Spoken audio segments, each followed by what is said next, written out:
To become immersed into a film, the filmmaker is given the responsibility to reaffirm the audience. When a character is hurt, the audience expects to see the consequences of the action, witnessing the reality of the given circumstance, whether it may be a single drop or endless flood of blood. This is what creates the basis of gore in cinema. Of course, this notion can and is exploited. However, it still remains a tool to gain a reaction from the audience. Reality can be painful and violent. If a story wants to reflect this, then it has the right to portray it. Why do we as an audience enjoy seeing blood? Is it possible that we use our art to understand ourselves, to cope with the world's violence? Are we simply just masochists fascinated with graphic images? More than likely it is all of the above. The origins of stage blood and gore are grounded in France. Specifically the French theater known as the Grand Guignol, located in the Pigalle area of Paris. The theater was founded in 1897 by Oscar Métainier and was built from the remains of an abandoned church. Guignol became famous among those fascinated with the naturalism movement in Europe at the time. Their narratives revolved around murder and sadism. It was here that the first actual recipes of fake gore would be created. Such recipes would be concocted by grounding and boiling dried insects, specifically the cochineal insect. This would allow them to create specific desired pigmentations for various forms of gore needed.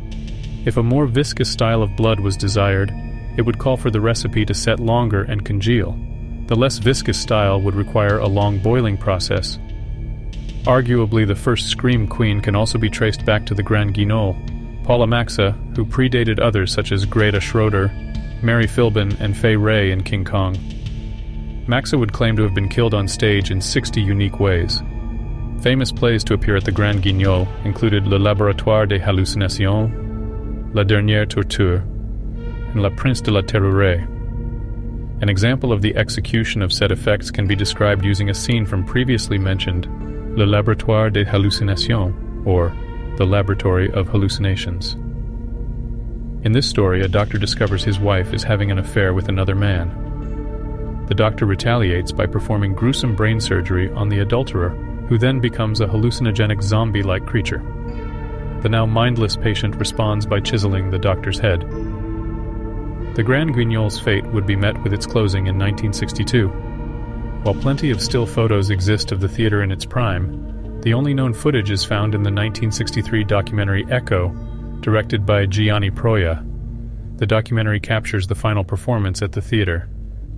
It's believed that theater was no longer able to compete with the violence the world witnessed following the Second World War.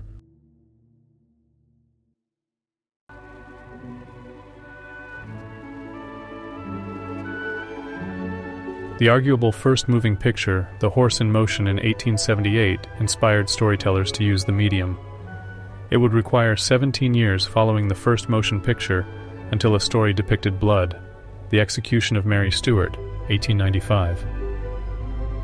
Only 18 seconds in length, it reenacted the 1587 execution of Mary, Queen of Scots, and it was at this point where the crack in the dam was made. 8 years later, in 1903, the desire to see blood in color would arise. La vie et la passion de Christ. As one of the earliest examples in a feature-length film, it proved the necessity to use blood as a tool. Granted, it was a depiction of the crucifixion of Christ. The film was produced using a coloring process called pathochrome, giving it a second accolade of one of the earliest examples of portraying blood in color. D.W. Griffith's 3-hour-long epic Intolerance spans more than 2,000 years of our world's history. From the battles of Babylonia to the crucifixion of Christ, to the St. Bartholomew's Day massacre up to the then present day. The perception of violence had yet to be put to film so immensely. Intolerance implements multiple camera techniques including close-ups, dolly shots, and matches in action. These are all used to engross the audience in all that is presented on screen, even if it may be illustrations focused solely on violence. By this time, the U.S. Supreme Court had claimed movies could not be protected under the First Amendment. Filmmaking was not considered a form of free speech, but rather strictly a business used for entertainment. The court case causing this was Mutual Film Corporation versus Industrial Commission of Ohio in 1915. Before the court case had been made, any state could decide their own censorship guidelines. The state of Ohio levied a fee on distribution rights. The Detroit Mutual Film Corporation argued Ohio's restriction, claiming it to be violating the Constitution's First Amendment right of free speech.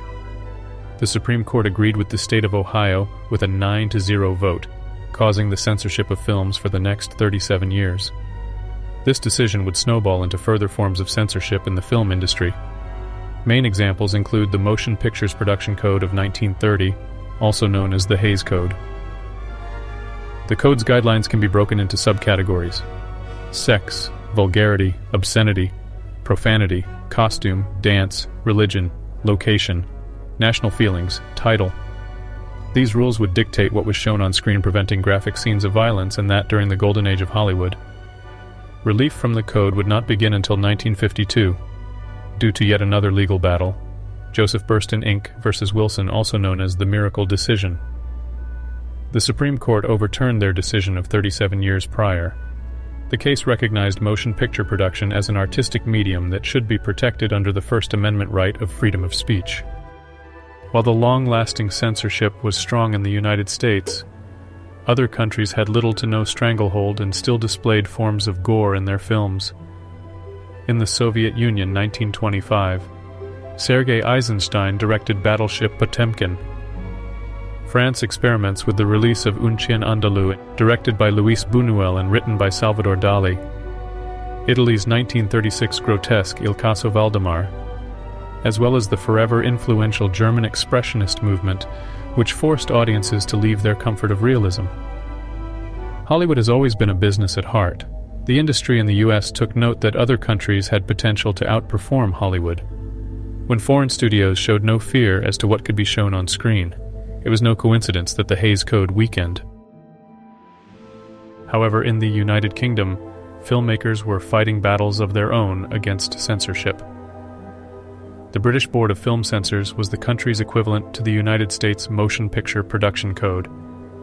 It was not until 1955 until the production company Hammer would push the boundaries. Producer and director Anthony Hines founded the company in 1934, and the company became known for adapting BBC radio productions to the big screen. Hines decided to adapt the then popular broadcasted series, The Quatermass Experiment. Hines attempted to persuade the film censors to approve the script for his adaptation, but they were reluctant and would only agree if the film was distributed with a X certificate, meaning only audiences over the age 16 would be admitted. Hines embraced the settlement and would go on to exploit the decision for marketing. The film would be advertised as the Quatermass Experiment to gain further attention from audiences. The film involved an astronaut that became infected by an extraterrestrial parasite, and it begins to slowly mutate. The fungus among us science fiction trope was conceived. Audiences were captivated with the concept of being exploited with the use of shock and graphic imagery. Due to the success and controversy of the film, a sequel was immediately funded and released in 1957. The same year, Hammer took note of the Gothic style that Hollywood had associated with horror years prior. This influence was ultimately exploited to a higher level, using the characters audiences had already gained a familiarity with. Hammer's first installment would be The Curse of Frankenstein, released in 1957. The lifespan of Hammer's Gothic horror films lasted a life of 17 years, from 1957 to 1974. This would create updated depictions of the classic Hollywood monsters, such as the Frankenstein monster and Dracula. Audiences would witness scenes that would include practical effects such as blood seen spurting from Dracula's victims, and as Baron von Frankenstein's hands as he sliced limbs from stolen corpses. British actor Christopher Lee would portray the majority of the monsters in their updated, terrifying personas.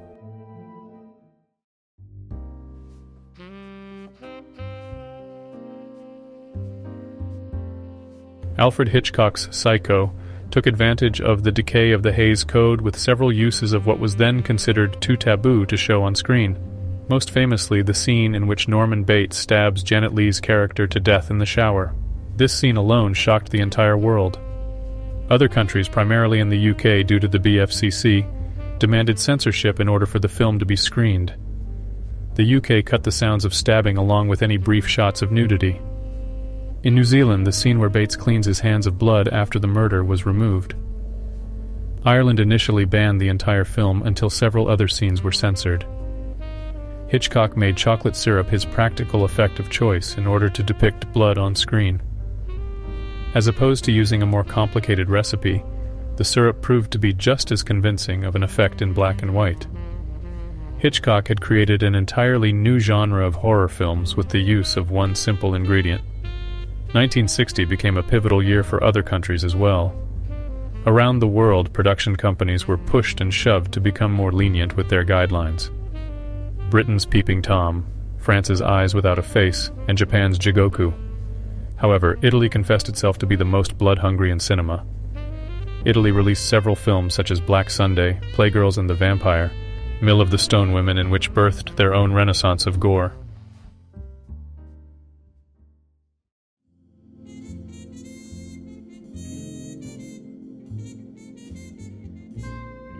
Italy became prolific by developing their own genre of horror, mystery, and thrillers that were extremely dependent on the use of sex and violence.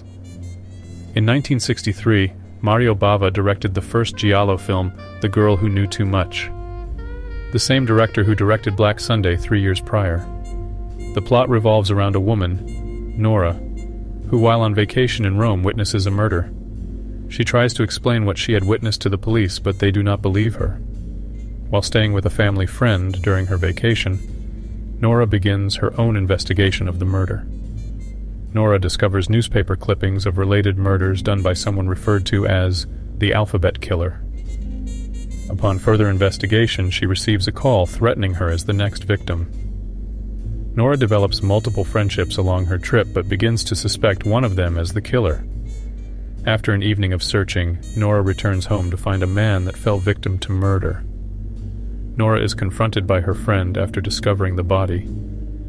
Her friend admits herself as the murderer and tries to kill Nora. The killer is stopped after being shot, and Nora is able to escape home. It was from The Girl Who Knew Too Much where the tropes of giallo as a genre were born. A film could not be categorized in the giallo catalog unless it contained plenty of nudity, blood, masked killers, and more nudity.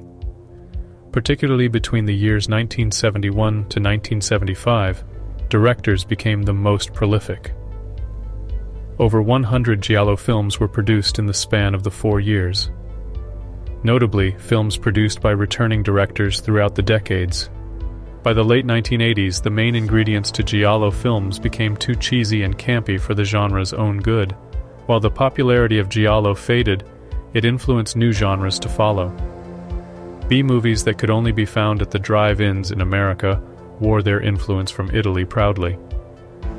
The numerous slasher villains that would reign in the horror genre throughout the next decade would become indirectly influenced as well. The slasher films adopted the trope where anyone having sex were guaranteed to die at the hands of their masked killer. As a whole, horror films exported from Italy can be divided into 3 separate categories: giallo, zombie films, and cannibal films. Zombie films, primarily those of Lucio Fulci, wanted to be regarded as sequels to George A. Romero's Of the Dead series. Other directors followed Fulci, all of which were produced within only 1 year of Fulci's Zombie 2. Cannibal films would be regarded as the third subcategory of Italian horror throughout the 1970s. Tropes included the setting taking place deep within tropical rainforests, engaging with primitive native tribes, and the main characters falling victim to said tribal members, usually by forms of torture and being eaten alive.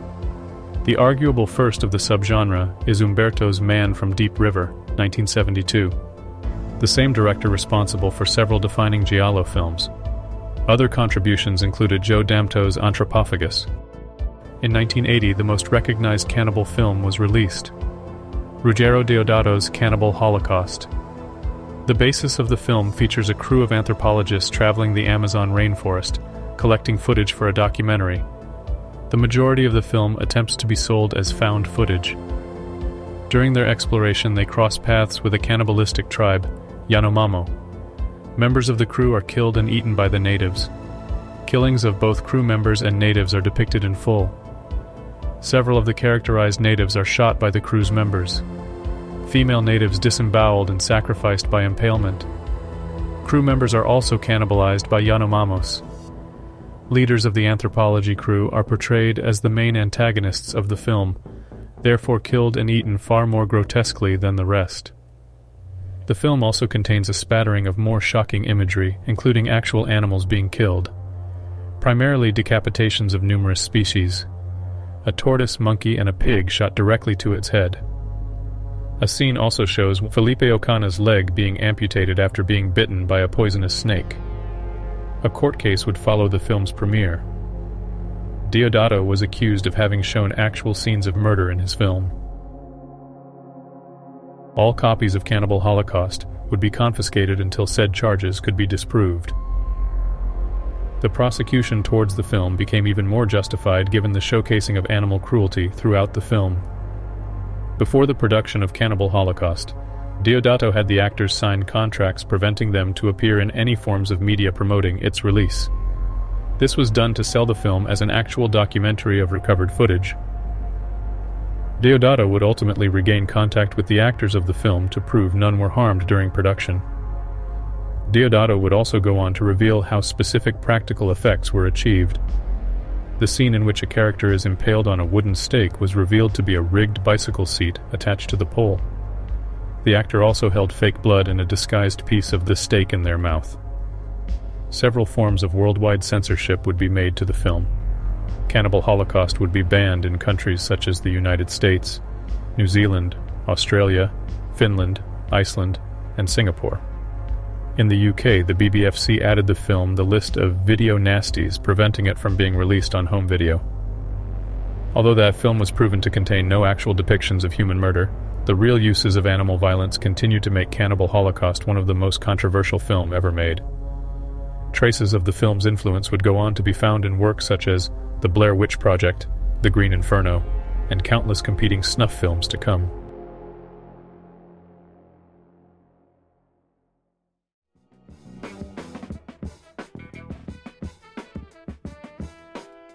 America was also continuing to branch out from the relief of the Hays Code.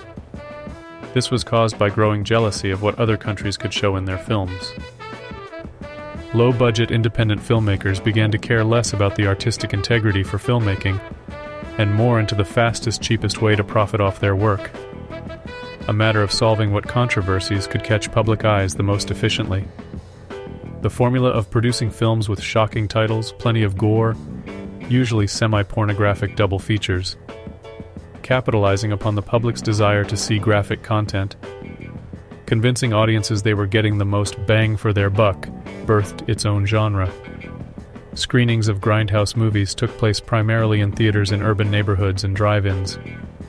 The Grindhouse genre took use of any form of exploitation available to sell tickets. Sex, drugs, blaxploitation, kung fu, and most importantly, splatter flicks. On rare occasions you could find all the aforementioned in a single movie. Discussing the term splatter flick, you couldn't continue without mentioning the original.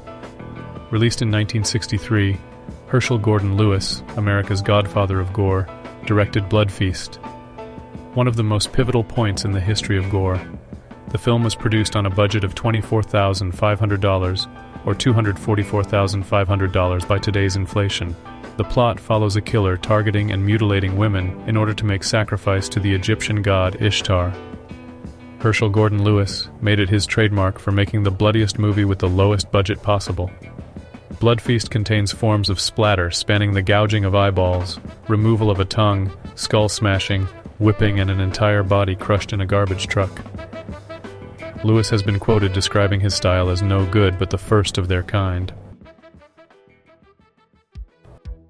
1983 in Britain, graphic exploitative films became targeted by the Nation Viewers and Listeners Association. The association dubbed a list of over 70 films under the term Video Nasties. Those films that made the list were unable to slip past being censored by the British Board of Film Classification. A film labeled under this term was accused of being too obscene to be distributed unless properly rated and censored. The censorship would make finding these films more difficult, but not impossible. By 1983, the world was already adapting to the latest format to view movies. The video home systems would allow films to be distributed independently, traded, or copied. graphic films that were otherwise too difficult to find beyond specific theaters would become the most desired of the format. The list of films spanned 2 decades, from Blood Feast in 1963 to Boogeyman 2 in 1983. In 1984, the Video Recording Act was placed as a response to the public panic instigated by the Video Nasty List. The act would implement a rating system, classifying films on which audiences they were suitable for. Similarly to the UK, America was met with its own form of concern against violence in entertainment. The MPAA developed the rating system in 1968. The rating system created a new strangle as to which films released would have the largest demographic. The genres most affected were Grindhouse and other forms of exploitation due to a shrinkage in accessibility. VHS tapes and cable television became the main sources for seeing films outside of theaters.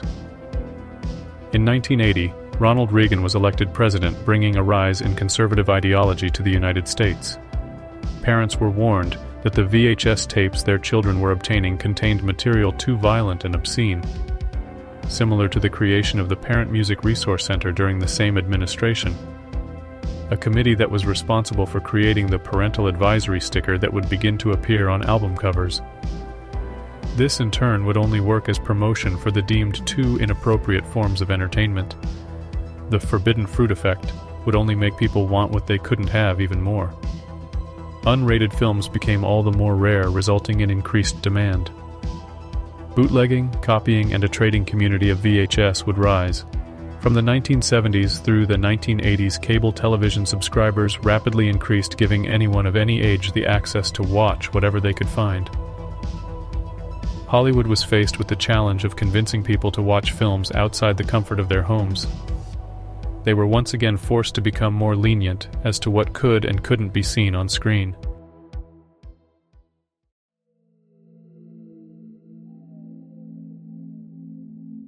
In the black and white era of filmmaking, all Hitchcock and George A. Romero needed was a simple bottle of Bosco chocolate syrup. Transitioning into color would require new stylizations of blood on screen. Referring once again to Herschel Gordon Lewis's Blood Feast proves he was rightfully named the godfather of gore. Financial limitations of Blood Feast caused Lewis to create his own homemade blood recipe. His simple recipe called for only 2 ingredients: an over-the-counter medicine known as kaopectate and red food coloring. Gore effects and color would remain laughable throughout the 60s as Hammer horror films and giallo films embraced bright red, unrealistic aesthetics. This recipe would be known as Kensington Gore. This recipe became useful as it consisted of cheap ingredients and was non-toxic for the actors. Independent filmmakers would be the main embracement of the simple recipe. Different ingredients varied based upon what a film's budget allowed. Bruce "The Chin" Campbell, known best from Sam Raimi's Evil Dead franchise, has always been open as to what their crew used. What they found to be the most economically effective were ingredients that could be bought in quantity from the grocery: corn syrup, non-dairy creamer, along with blue and red food coloring. Troma's founder Lloyd Kaufman explains in his book, Make Your Own Damn Movie, several styles of special effects found in his films. Such styles included fake blood, vomit, crushed heads, torn limbs, and melting skin. We draw a face on the melon, simple face like that, very easy. We take a wig, we put the wig right on the melon like that, and then we load the melon with cranberry sauce, maybe some animal parts, blood, or not blood, but vegetable coloring with Caro syrup, and then presto, you're ready to go with a head-crushing scene. Due to how unfinancially strenuous the use of gore became, it caused the increasing usage by pursuing independent filmmakers. New Zealand director Peter Jackson was a prime example with his splatter comedy trilogy long before his work with the Lord of the Rings franchise. Jackson's first 3 feature films were Bad Taste, Meet the Feebles, and Brain Dead. 2 out of the 3 films were produced under $1 million budgets. All 3 were commercial failures. However, they have gained massive cult followings among goreheads. Jackson's most infamous, Brain Dead, has since been regarded as one of the bloodiest movies ever made. The forerunners of body manipulation prosthetics are credited to the likes of Lon Chaney and Jack Pierce. both primarily recognized due to their association to the Universal Monster franchise. Lon Chaney, better known as the Man of a Thousand Faces, took the role as both the leading actor and makeup artist for the films he starred in. His displays of both talents are amongst numerous iconic roles. However, Chaney died in 1930, and a new artist was needed to fill his shoes. It is more than easy to guess Chaney would have had involvement in iconic Universal films that would soon follow. Jack Pierce had gained notice by Universal Studios' Carl Laemmle Jr. for his work on the film The Man Who Laughs, another role originally intended to be played by Chaney. By 1931, Pierce was responsible for the creation of arguably the most iconic makeup designs of all time. There was no longer a need to just have your actor lay in a pool of fake blood. The shock value had worn away, and a blend of the past and present was needed. Dick Smith, the now legendary makeup artist, could be credited as one that combined the unsettling makeup work of the 20s and 30s with the more current shocking use of realistic fake blood. He began to make a presence after working on groundbreaking films including The Godfather, The Exorcist, Taxi Driver, and Scanners. His recipe became the standard for gore in Hollywood. Smith was primarily recognized as the first artist to design active bleeding effects. This would mean you would be able to witness the act of a character bleeding on screen, rather than needing to cut away until the action was done. The effect was able to be presented in various fashions, whether a scene called for fresh wounds from gunshots, stabbings, or flesh tearing. Smith's recipe required the toxic ingredient, Kodak PhotoFlow. The most realistic concoction of gore came with a price of caution while handling effects. It was from here that all following artists adopted and adapted their own ingredients for what their work called for. Those who followed Smith's tracks were that of Tom Savini, Rick Baker, Robert Kurtzman, Rob Bottin, Brian Johnson, and countless others. By this point, the special effects artists were just as synonymous and influential in the industry. If a popular special effects artist was working on an upcoming film, it could excite just as many viewers as having a popular director's name attached. Every new film required new expansions of gore. Tom Savini in particular was rightfully dubbed the King of Splatter. His own footprint was made while working on Friday the 13th and George A. Romero's zombie franchise. Savini has gone on to admit Lon Chaney as his main influence. Savini would also gain influence firsthand after being drafted during the Vietnam War. He was able to apply witnessing such violence to his signature style that included severed and impaled limb prosthetics. As the color of blood became more and more realistic, the execution of presenting gore on screen would evolve as well. New props and effects would be created to help sell their believability. A squib is one of the first examples on how to practically depict a gunshot wound on camera. One of the most basic yet effective practical effects still used today. Mainly used in Hollywood as a pyrotechnic, it can also be done using compressed air. Simply the combination of a detonator attached to a packet of fake blood. First examples of a squib in film can be found in the 1943 war film Baton, and the first to use fake blood was the Polish film Pokolenie in 1955. From here on, continuous inventions on how to creatively spurt blood would be made. Prosthetics, tubing, air compression, etc. Or even a combination of the latter.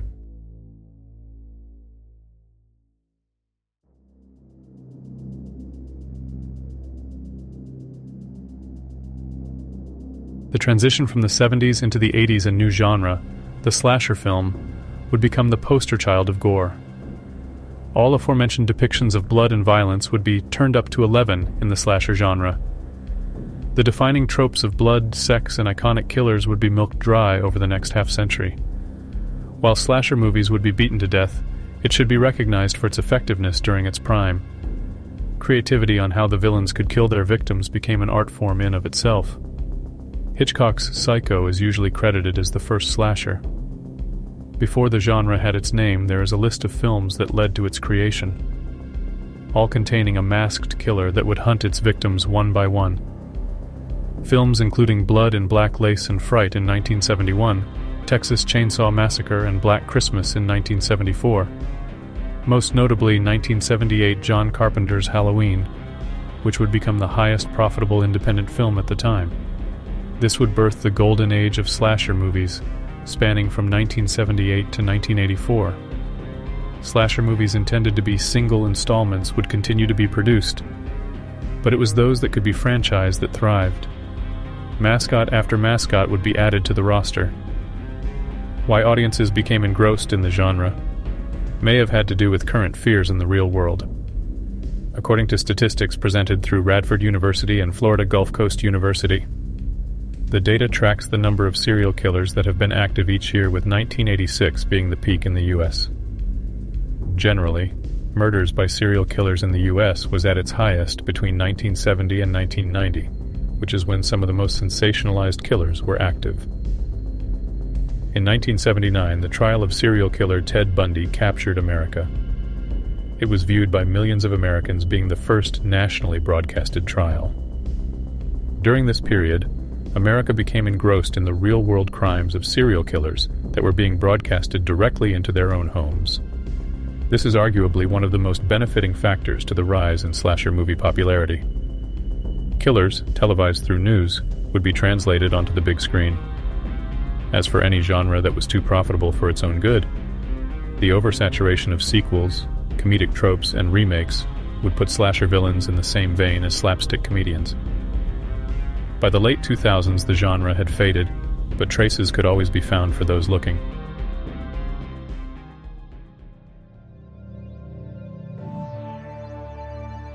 In 2006, New York Magazine published an article written by film critic David Edelstein. Now playing at your local multiplex, torture porn. The article discussed the then trending style of body horror films. The specific movies Edelstein was referring to were Hostel, Wolf Creek, The Devil's Rejects, Human Centipede, and most notably those of the Saw franchise. Edelstein wrote, "Is there a masochistic as well as a sadistic component to the mayhem? In the same way that some women cut themselves, they say, to feel something, maybe some moviegoers need to identify with people being cut to feel something too. Some of these movies are so viciously nihilistic that the only point seems to be to force you to suspend moral judgments altogether." Tropes that fueled the genre included a sadistic antagonist, kidnapping victims and leaving no character unmutilated, usually by the victim's own doing, blending extreme gory visuals with psychological abuse. This resulted in some of the most creative yet disgusting ways to spray blood and gore onto screen. It did so while leaving the audience silent and in disbelief as the credits scrolled. David Cronenberg, aka the Baron of Blood, has been identified by many as the founder of the body horror genre. Most famous for films such as Videodrome, Scanners, The Fly, Crimes of the Future, and Crash. Cronenberg achieved his moniker with a philosophy of needing to show what happens to the human body in extreme circumstances, instead of having the audience imagine it in their heads. The genre uses a sadomasochistic tone where characters receive pleasure from excessive violence towards the human body. The genre benefits most with the use of practical effects to give more convincing visuals. Other filmmakers dabbled in the genre at the same time as Cronenberg. Films by other directors include The Thing, The Blob, Altered States, Reanimator, Eraserhead, Hellraiser, Saw, Hostel, Slither, and Human Centipede. The genre overlaps with postmodern horror as it rejects the execution of traditional horror. Within the body horror genre, it is much more blunt and direct with its imagery, as opposed to traditional horror that is more dependent on suspense and atmosphere. Body horror and torture porn trended throughout the 2000s, presenting visuals of perversion. Victims being sewn together, solving how to escape butchering booby traps, or purely being able to withstand their own bodies being severed. One may perceive such depictions in a film to be purely for the sake of being gruesome. However, arguments are made as to why such trouble was made. Eli Roth's film Hostel commentates on the then rising dark side of the internet, where repulsion, that is the Pain Olympics, were being discovered. In Hostel, we see a club of wealthy people paying to see tourists be tortured for their enjoyment. This statement also holds a mirror to the audience, who themselves also paid money to sit and watch victims be murdered on screen. An overlap would take place in the peak of body horror, both in timing and execution. that of which would be known as New Extremity. A wave that would be taken primarily out of France, also referred to as Cinéma du Corps. Key films coming out of France specifically were Irreversible, Martyrs, High Tension, Inside, Frontière, Enter the Void, Fat Girl, and Titane. Other films associated with the wave, but from other countries, included Lars von Trier's Antichrist and the Idiots, Battle in Heaven, The Free Will, possibly the most famously, a Serbian film. The overarching intentions and traits of the genre is where dissimilarity from body horror begins. New Extremity films would blend with other genres such as crime drama, experimental, and romance. Defining traits in New Extremity primarily as a grind against the grain of conventional cinema. The genre intentionally transgresses in order to provoke controversy. Transgressive visuals, usually blended with problematic protagonists, leave the audience only to ask themselves why. Whether the film's plot is successful or not, it can't be denied that the viewer will be met with an impulsive reaction. Not only utilizing gore to rebel against conventionalist cinema, but also excessive nudity, drug use, and sex. Pascal Logier's Martyrs, released in 2008, can arguably be the definitive representation of New Extremity's intentions. The film opens with a young woman, Lucy, escaping after being kidnapped and tortured. Lucy's beaten and bloodied appearance immediately demands attention. As we learn how Lucy was tortured, we discover she has since adopted a friend, Anna. As the two live together in an orphanage, Lucy still deals with psychological torture from what seems like a demonic figure. 15 years pass. Lucy breaks into the home of a family she believes are related to her abuse as a child. She murders the family of a mother, father, and their 2 teenage children. Immediately following the murder of the family, Lucy is chased by the demon that has followed her since her childhood. Anna finds Lucy in the home while being attacked. However, Anna only sees Lucy abusing herself.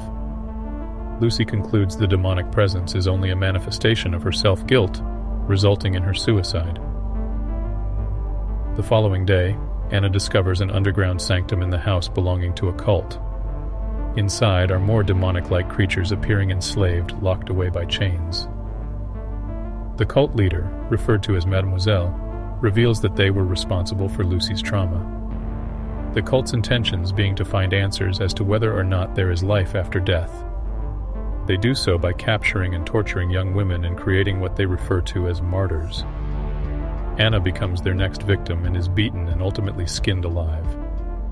Mademoiselle asks Anna what she sees as she dies. Anna's response results in Mademoiselle simply keep doubting, followed by her shooting herself. Ultimately, Lucy's purpose was achieved, but only through chaos. An arguable film digeste, or film of heroic deeds plot structure achieved in the most anarchic nihilist fashion.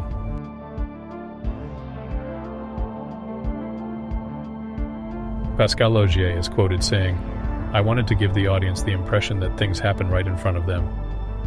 I wanted to go directly for the kidneys. I did not want to comment on anything or make a postmodern film. I wanted people to react physically to the action.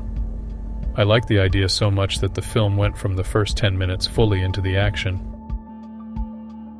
An arguable main influence is the short-lived art movement Actionism. The movement spawned out of Vienna, Austria in the mid-1960s. It adopted the philosophy that the body is a 3-dimensional canvas and the knife is the paintbrush. Since its brief lifespan, it has been regarded as one of the most radical movements of the 20th century. Viennese Actionism was led primarily by 4 members, all embracing the notion of self-mutilation: Günter Bruce, Hermann Nitsch, Otto Muehl, and Rudolf Schwarzkugler. It was a reaction to Austria's refusal to acknowledge their participation in fascism during the Second World War, both the long-lasting physical and psychological scarring performed by the Nazis. The artwork created during this period would transcend work previously associated with the term actionism. When one hears the term actionism, their mind may jump towards the work of Jackson Pollock and his signature splatter paintings. Actionism, based from Vienna, leapt beyond the medium of still art and became its own interpretation of performance art. Radical and many times illegal performances that have been captured in photos and short films. One of the most recognizable pieces from the movement comes from Günter Bruce's Walk in Vienna in 1965. The performance was captured on film depicting Bruce strolling Vienna while painted head to toe with white paint. A seemingly sloppy black stitch also ran up his body, as if it was holding both of his sides together. Günter Bruce performed this in Heldenplatz and walked to the Hofburg Imperial Palace, the same location where Hitler was met by a mass of applauding followers. Other Viennese actionist pieces were performed as short films, most notable from Otto Mühl and Bruce. Mühl's piece features a performer's face bound tightly with rope. Preceding, the face of the performer is bloody by being beaten and spat upon. Another of Bruce's recognizable pieces, appropriately titled Self-Mutilation, was made in 1965. The short involves Bruce once again plastered completely white. Bruce's body becomes a blank 3D canvas, which is then covered with razor blades. While the violence in this short is only simulated, Bruce's final body analysis piece from 1970 does in fact feature him mutilating himself and eventually sewing his wounds on screen. The body mutilation seen from the era of Viennese actionism can easily be reflected into the future of body horror. The depiction of the human body being wounded can be just as symbolic as any other visual commentary found in film. A precursing film influential to the genre that also dealt with past warfare calamity is that of Pier Paolo Pasolini's Salo, or The 120 Days of Sodom from 1975. The story is influenced by a 1904 novel of the same name written by French author Marquis de Sade, the man whose last name became the inspiration for the term sadism. Released in 1975, the film updates the novel's themes by reflecting the fascist past of Italy during the Second World War, addressing the monstrosity with literal visualization of the torture being practiced. Those of wealth and power in the regime enslave 9 teenage boys and 9 girls. The teenagers fall victim to numerous forms of torture, where none survive by the end of the film. Salo has gone on to be regarded as one of the most unwatchable films ever made. With such infamy, not much other evidence is needed to claim it as a grotesque influence.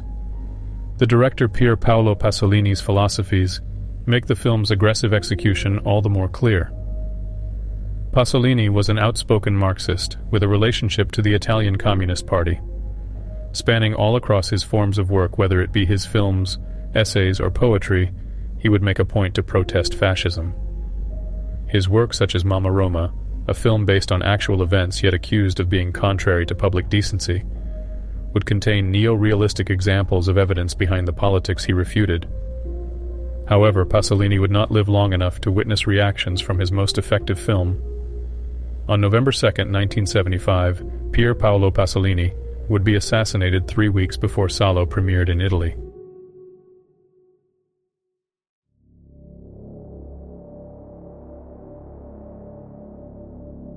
All aforementioned genres and subcategories have been openly phantasmic.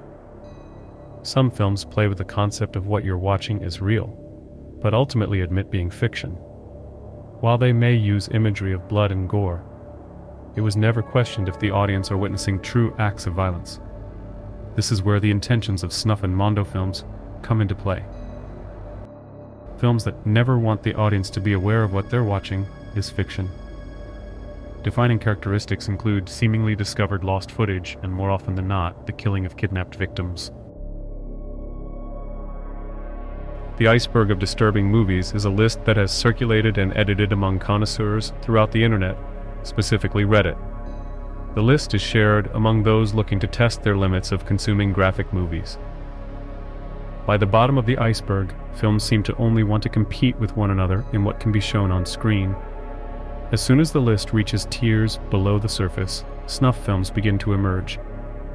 In the same tier, along with the likes of Salo, Cannibal Holocaust, and Jörg Buttgereit's Necromantic from 1987, you will find 1976's appropriately titled Snuff. Similar to Cannibal Holocaust, Snuff was marketed to depict actual accounts of murder. This would prompt legal investigations to prove said scenes were fake. 50 years later, it makes one wonder as to why there was such speculation. the film's use of obviously fake fluorescent blood and laughable reactions from actors when they are being killed. The Mondo subgenre is associated with a style of Italian documentaries. One may even go as far to say the giallo of Snuff. 1962, The Making of Mondo Can by the trio Gualtiero Jacopetti, Paolo Cavara, and Franco A. Prosperi. A shockumentary that gave creation to the genre. Mondo, translated from Italian, is world, which has since been redefined to mean extreme, which also helps expound upon the film's objectives. The genre attempts to give commentary while acting as a mirror to the real world, showcasing scenes of violence and death throughout cultures, some staged and others capturing reality. Succeeding forms of snuff continue, each attempting to outshock the previous. A snuff film is usually considered successful when the public is actually concerned for those being harmed on screen, whether that may be by being presented increasingly cryptic, gory, or pornographic. Examples in the timeline include the Guinea Pig series, 1985 to 1990, Violent Shit, 1989, and August Underground, 2001.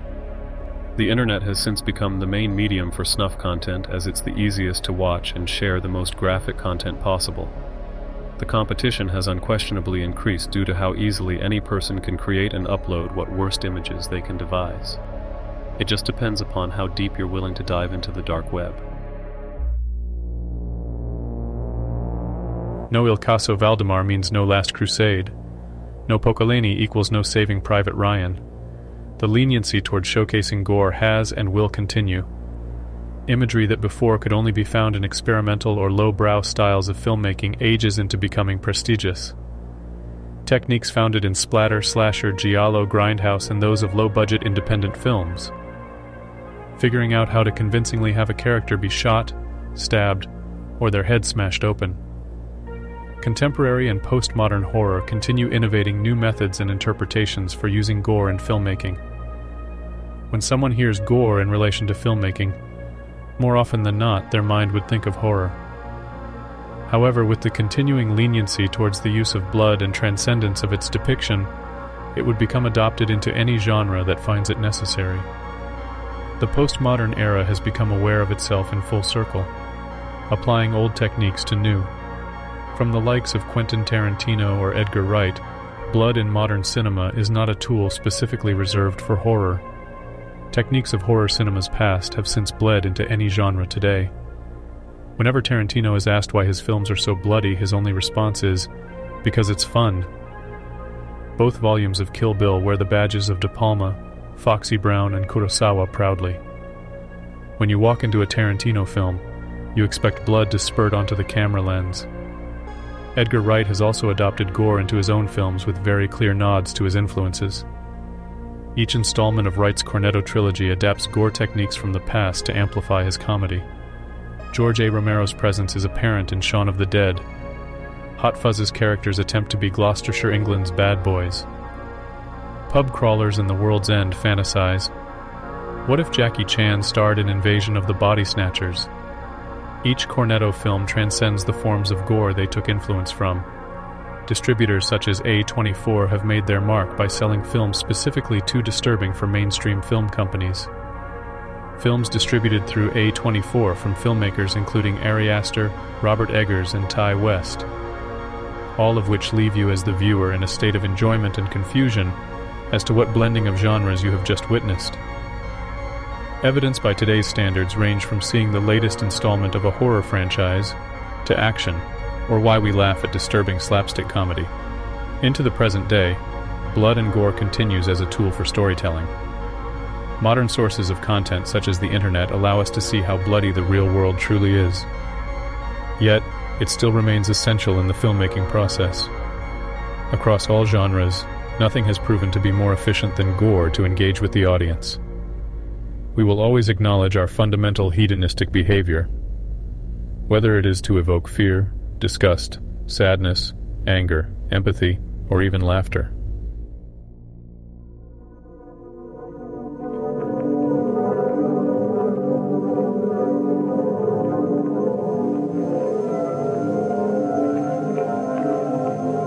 This book is called The Amazing Herschel Gordon Lewis and His world of exploitation films. I guess I am the amazing Herschel Gordon Lewis. You may wonder who I am and why there's a book about me. Well, the answer is primarily pictures like this, Blood Feast. This says the genesis of Gore. Gore in motion pictures was something that didn't exist before I came along.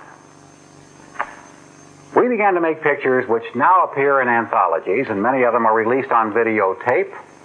You'll see a few of them on cable, and they still play in theaters after an awful lot of years. Why? I think it's because these were films that no one else had made. And with a very small handful of exceptions, no one has made films like them since. Because when we made films, one thing the audience knew: blood was going to flow.